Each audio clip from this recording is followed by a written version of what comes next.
30वां श्लोक। अब भगवान कहते हैं अपरे नियत आहारा।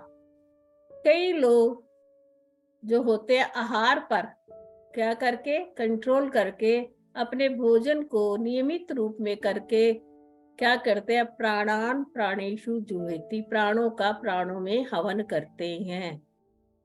और सर्व अपीएते, और जितने भी दूसरे कोई हैं वो क्या करते हैं, अपरे जो दूसरे हैं, सर्व मैंने सारे, अपी मैंने भी, एते मैंने ये जो है सारे लोग क्या करते हैं, यज्ञो विदो, यज्ञ को, विदो मैंने जानकर,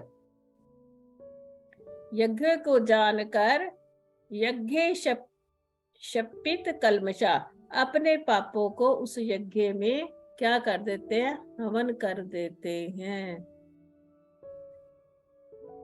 अब हम इसको देखते हैं कि कुछ तो अपने आहार को, संतुलित आहार जिसको कहते हैं, उसको खाते हैं। अभी ऊपर भी हमने ये बताया कि जीवन में संतुलित आहार जो होता है वो बहुत ही शरीर के लिए फायदेमंद है, सूक्ष्म शरीर के लिए, क्योंकि सूक्ष्म शरीर से ही हमारे अंदर क्या होती है, बीमारियां आती हैं। सूक्ष्म शरीर से ही सारी बीमारियां आती है। अगर हमने अपने प्राणों में जो आहार है वो संतुलित कर लिया है, अपने आहार को बिल्कुल एक क्या कहते हैं, एक अच्छा आहार लेते हैं सारा दिन, कोई उल्टी पुल्टी चीजें हम जीवन में नहीं खाते हैं, तो उससे क्या होता है कि हमारे जो प्राण हैं वो सही से कार्य करते रहते हैं। ये भी एक प्रकार का हवन होता है।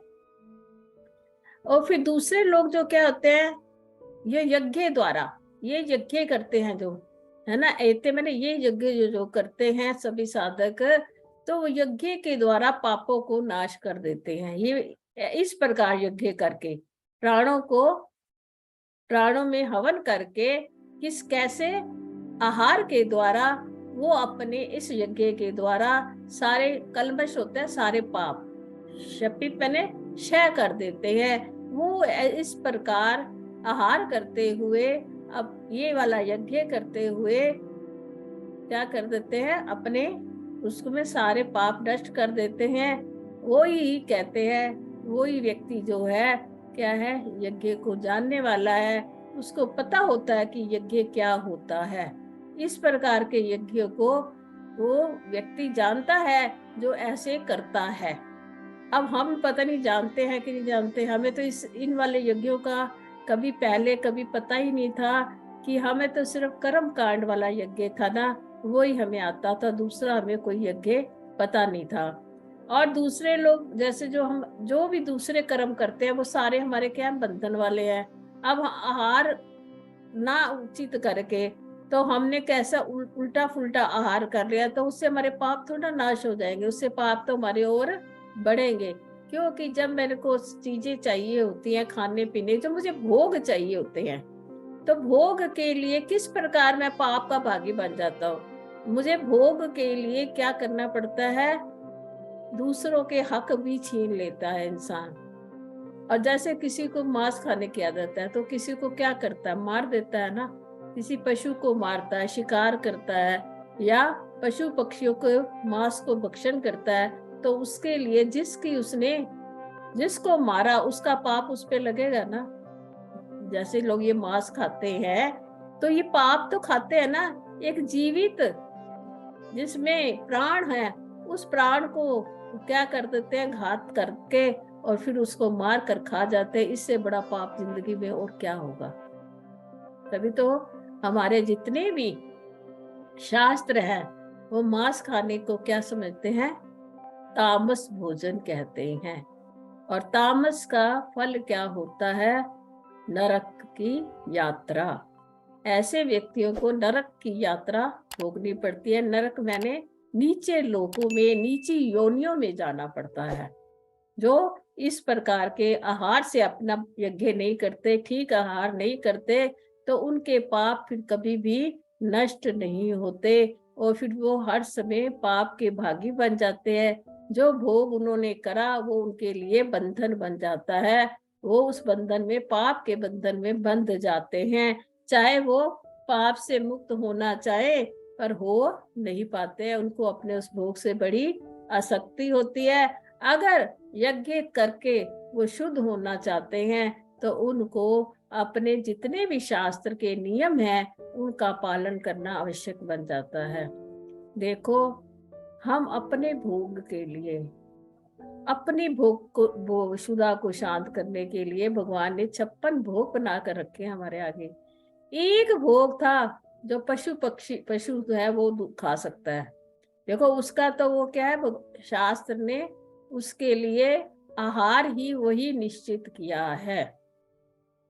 जबकि हम सब मनुष्यों के लिए भगवान ने कितने भोग बनाए हैं, और हम एक भोग जो पशुओं का होता है उसको खा लेते हैं, परंतु पशु जो है कभी भी मनुष्यों का भोग खाने को तैयार नहीं होता। शेर कभी क्या है, सब्जियां रोटियां नहीं खाएगा। और तुम क्या करते हो, तुम्हें सब्जी रोटी अच्छी नहीं लगती और इतने पकवान अच्छे लगते, तुम्हें वो पशुओं वाला जो मांस है वो लोगों को अच्छा लगता है और बड़े शौक से खाते हैं। हमारे घर में भी खाते हैं, मैं कह नहीं सकती, मैं तो बहुत मना करती हूँ। तो धीरे धीरे जब अपने, यही है ना, जब कर्म पिछले अगर तुम्हारे पूरे होंगे तो आगे तुम्हें क्या है समझ में आएगी कि ये वाली चीज, कौन सी चीज छोड़नी है और कौन सी चीज भोगनी है। भोग भी बड़े समझ के करने चाहिए। ऐसा भोग करें जिससे किसी को हानि ना हो, है ना। ऐसी कार्य करें जिससे दूसरे को परेशानी ना हो।